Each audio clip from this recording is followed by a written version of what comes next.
Wishes. Thank you.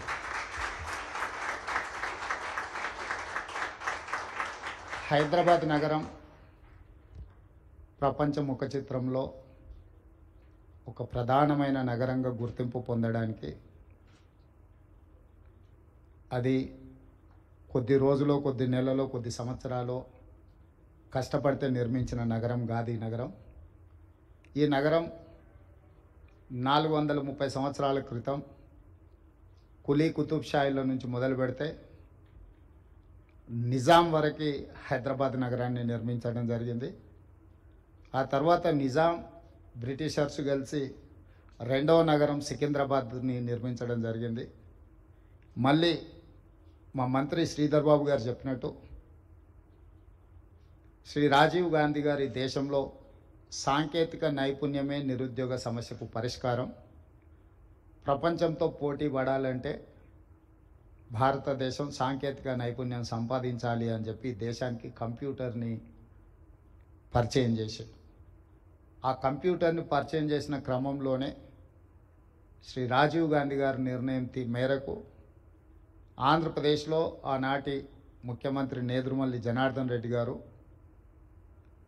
1992లో IT sector కోసం మొట్టమొదటి పునాది రాయి వేయడం జరిగింది. తర్వాత ఆ కార్యక్రమం ఆగిపోవడం, ఆ తర్వాత నారా చంద్రబాబు నాయుడు గారు ఉమ్మడి రాష్ట్రానికి ముఖ్యమంత్రిగా బాధ్యతలు చేపట్టడం,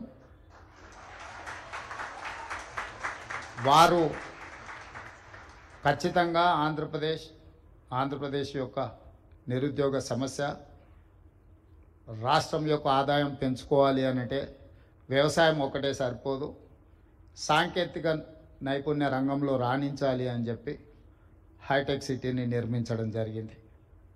హైటెక్ సిటీ నిర్మాణంతో హైదరాబాద్ నగరంలో పెట్టుబడులు రావడం, నారా చంద్రబాబు నాయుడు గారు, డాక్టర్ వైఎస్ రాజశేఖర రెడ్డి గారు మూడవ నగరంగా సైబరాబాద్ నగరాన్ని నిర్మించారు.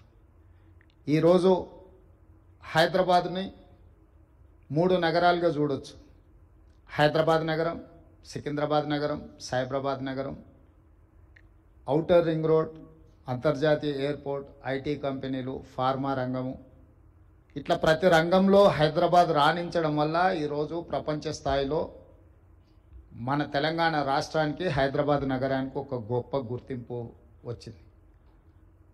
హైదరాబాద్ ఏ విధంగా అయితే అభివృద్ధి చెందిందో కాగ్నిజెంట్ కూడా సూర్య గుమ్మడి గారు చెప్పినట్టు 2002లో ఒక చిన్న సంస్థగా ఇక్కడ పని మొదలుపెట్టి ఈరోజు తెలంగాణ రాష్ట్రంలో అత్యధికంగా ఉద్యోగ అవకాశాలు కల్పిస్తున్న 2వ సంస్థగా కాగ్నిజెంట్ రాణించింది.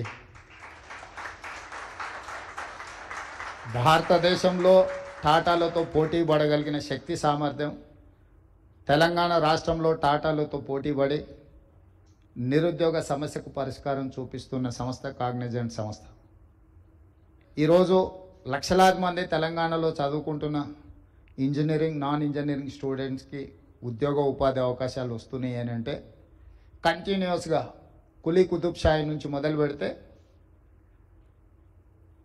నారా చంద్రబాబు నాయుడు గారు వరకు ఎక్కడ కూడా హైదరాబాద్ నగర అభివృద్ధి విషయంలో సిద్ధాంతపరంగా, రాజకీయ పరంగా విభేదాలు, భిన్న అభిప్రాయాలు ఉన్న హైదరాబాద్ నగర అభివృద్ధిలో ఎప్పుడు కూడా అది ప్రభావం చూపించలేదు.